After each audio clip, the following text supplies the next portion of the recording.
கோயம்புத்தூர் மாநகரில் பெய்த மழையால் சாலைகளில் தண்ணீர் பெருக்கெடுத்து ஓடியது. காலை முதல் வெயில் வாட்டிய நிலையில் பிற்பகலில் பலத்த மழை பெய்தது. லங்கா கார்னர், கோவை ரயில் நிலையம் உள்ளிட்ட இடங்களில் பெய்த மழையால் தாழ்வான இடங்களில் தண்ணீர் தேங்கியது. கோவை ரயில் நிலையத்தின் பின்புறத்தில் மழைநீருடன் கழிவுநீர் கலந்து சாலை முழுவதும் குளம் போல் காட்சியளித்தது. இதனால் வாகன ஓட்டிகள் அவதியடைந்தனர்.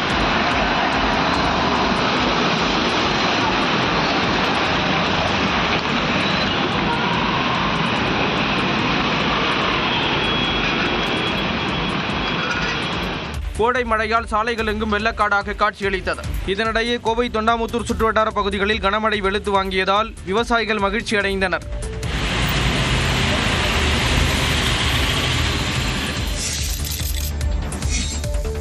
சிவகங்கை மாவட்டத்தில் காரைக்குடி, காஞ்சிரங்கால், திருமாஞ்சோலை, காளையார்கோவில் உள்ளிட்ட பகுதிகளில் நேற்றிரவு கனமழை கொட்டியது.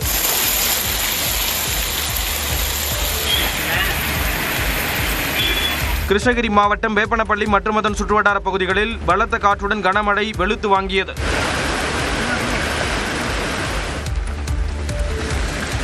அரியலூர் மாவட்டத்தில் அரியலூர், ஜெயங்கொண்டம், செந்துறை, ஆண்டிமடம் உள்ளிட்ட பகுதிகளில் இரவு நேரத்தில் மழை பெய்தது.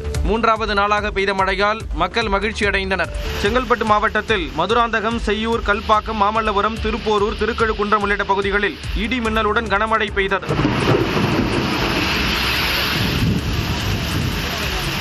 குளுமையான சூழல் உருவானதால் பொதுமக்கள் மகிழ்ச்சி அடைந்தனர்.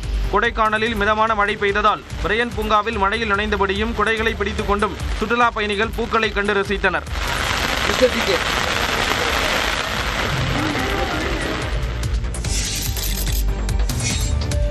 தஞ்சாவூர், பட்டுக்கோட்டை, கும்பகோணம், திருவையாறு உள்ளிட்ட இடங்களில் 3வது நாளாக மழை பெய்ததால் விவசாயிகள் மகிழ்ச்சி அடைந்தனர்.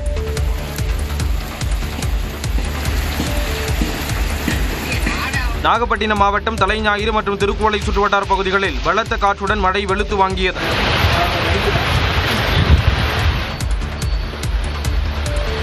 பெரம்பலூரில் 3வது நாளாக பலத்த காற்றுடன் மழை பெய்தது. பகலிலேயே இருள் சூழ்ந்ததால் வாகன ஓட்டிகள் முகப்பு விளக்குகளை எரியவிட்டபடி பயணித்தனர். திருச்சி மாநகர் பகுதிகளில் கொட்டி தீர்த்த மழையால் சாலையில் தாழ்வான இடங்களில் தண்ணீர் தேங்கியது.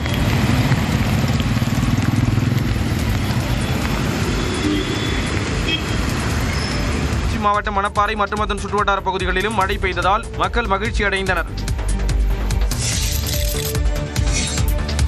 வேலூர் மாவட்டத்தில் 2வது நாளாக கனமழை வெளுத்து வாங்கியது. சத்துவாச்சாரி, மேலப்பாடி, பாகாயம், காட்பாடி, விருதம்பட்டு, சேற்காடு உள்ளிட்ட பகுதிகளில் கனமழை கொட்டியதால் குளுமையான சூழல் உருவானது.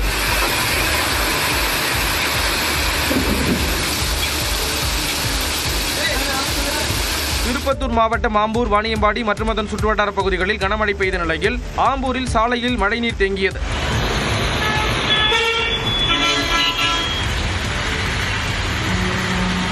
திருவண்ணாமலை மாவட்டம் ஆரணி மற்றும் அதன் சுற்றுவட்டார பகுதிகளான கண்ணமங்கலம், சேவூர், இரும்பேடு, குன்னத்தூர் உள்ளிட்ட பகுதிகளில் 3வது நாளாக கனமழை கொட்டி தீர்த்தது.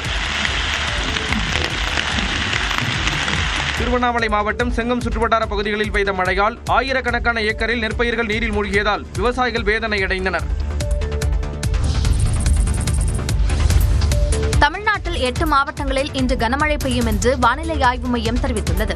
வளிமண்டல மேலடுக்கு சுழற்சி காரணமாக நீலகிரி, கோவை, திருப்பூர், தேனி, திண்டுக்கல், ஈரோடு, கிருஷ்ணகிரி மற்றும் தருமபுரி மாவட்டங்களில் ஓரிரு இடங்களில் இன்று கனமழை பெய்யும் என்று தெரிவிக்கப்பட்டுள்ளது. இதேபோன்று நீலகிரி, கோவை, திருப்பூர், திண்டுக்கல், தேனியிலும், ஈரோடு, தருமபுரி, கிருஷ்ணகிரி, சேலம், திருப்பத்தூரிலும், வேலூர், திருவண்ணாமலை, கரூர், நாமக்கல், திருச்சியிலும் ஓரிரு இடங்களில் நாளை கனமழை பெய்யும் என்று வானிலை ஆய்வு மையம் கணித்துள்ளது. கோவை மாவட்டத்தில் மலைப்பகுதிகள் மற்றும் நீலகிரி மாவட்டங்களில் ஓரிரு இடங்களில் நாளை மிக கனமழை பெய்ய வாய்ப்புள்ளதாக தெரிவிக்கப்பட்டுள்ளது. சென்னை மற்றும் புறநகர் பகுதிகளில் நகரின் ஒரு சில இடங்களில் இன்றும் நாளையும் மிதமான மழைக்கு வாய்ப்பிருப்பதாக வானிலை ஆய்வு மையம் தெரிவித்துள்ளது. இதனிடையே தென்மேற்கு பருவமழை முன்னேற்பாடுகள் குறித்து இன்று காலை 11 மணிக்கு முதலமைச்சர் மு.க. ஸ்டாலின் ஆலோசனை நடத்த உள்ளார்.